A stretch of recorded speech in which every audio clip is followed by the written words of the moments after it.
Welcome to the Alcohol Reset, the podcast that helps you reset your habits, health, and relationship with alcohol without judgment or extremes.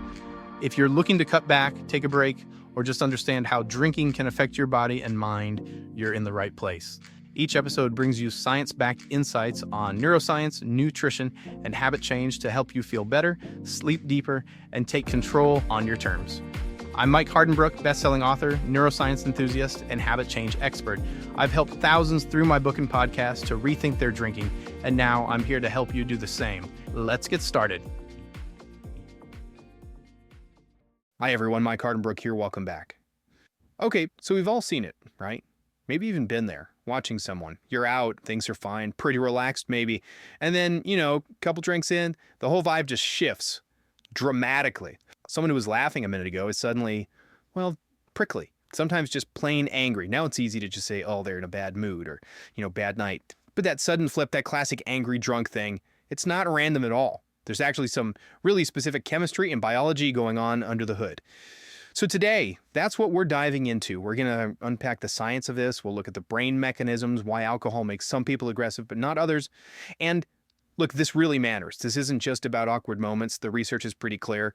Alcohol-related aggression is linked to something like nearly 40% of violent crimes worldwide. That's huge. So the goal here, our mission, is to get this shortcut to understanding who gets affected and, crucially, why.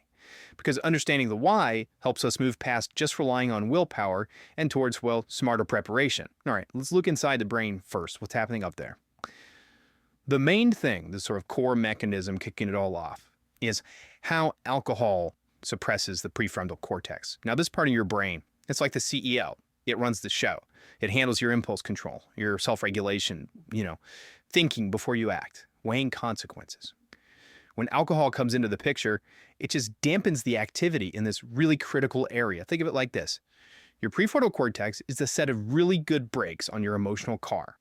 Alcohol doesn't necessarily put the anger in the car, that frustration. It might already be there, maybe from a tough week, some small annoyance, maybe you're just tired. What the alcohol does is essentially cuts the brake lines. So when some little irritation happens, someone spills a drink, talks too loud, whatever that raw feeling, it just takes the wheel.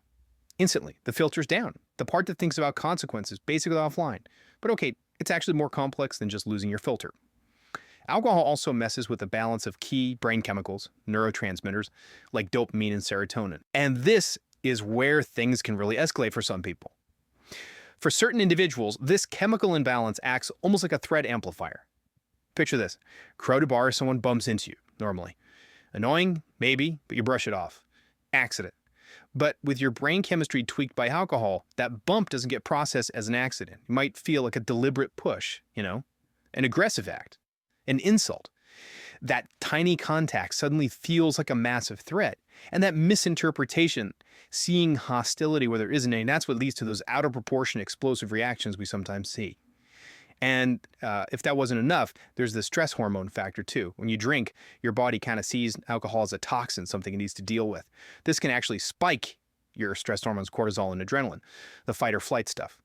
So if you're someone who's already a bit prone to stress or maybe runs a little hot, baseline-wise, you add this stress hormone spike on top of the weakened impulse control, that's a recipe for conflict right there. What's really interesting, though, is that this isn't everybody. Not everyone reacts this way. And that really comes down to our individual wiring. Studies show that people with, say, a history of trauma, or maybe just higher baseline levels of aggression, or even certain genetic markers, they seem to be more predisposed biologically to this kind of reaction.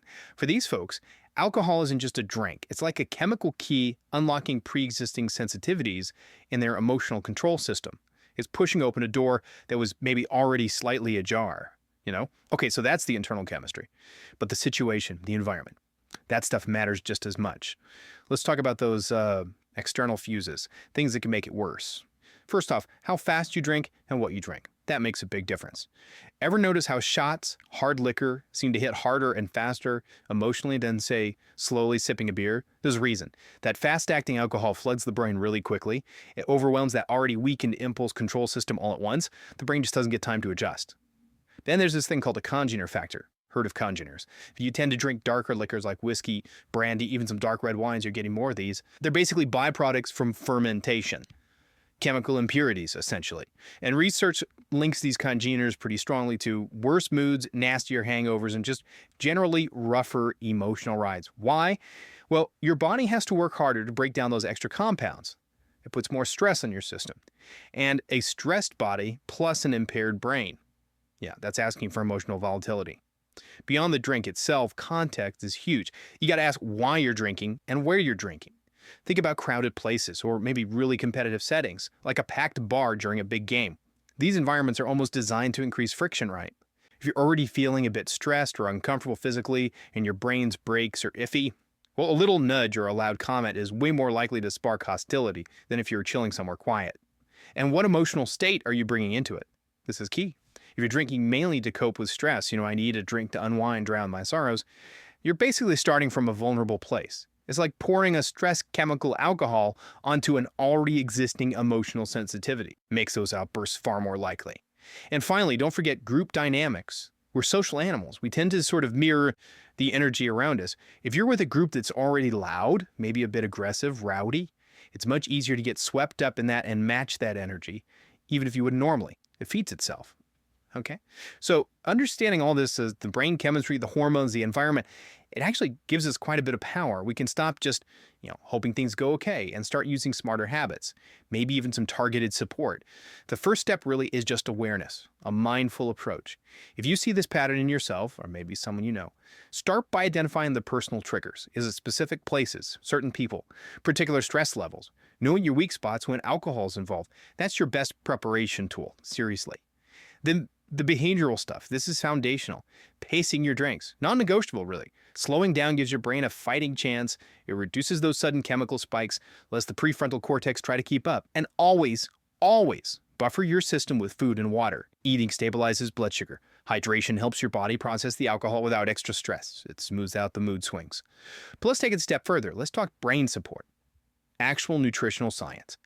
Because remember, alcohol actively depletes nutrients the brain needs for control. So replacing what gets lost, that's critical for keeping things stable. One of the big ones alcohol hammers is thiamine, vitamin B1. Your brain absolutely needs B1 for energy and critically for impulse control.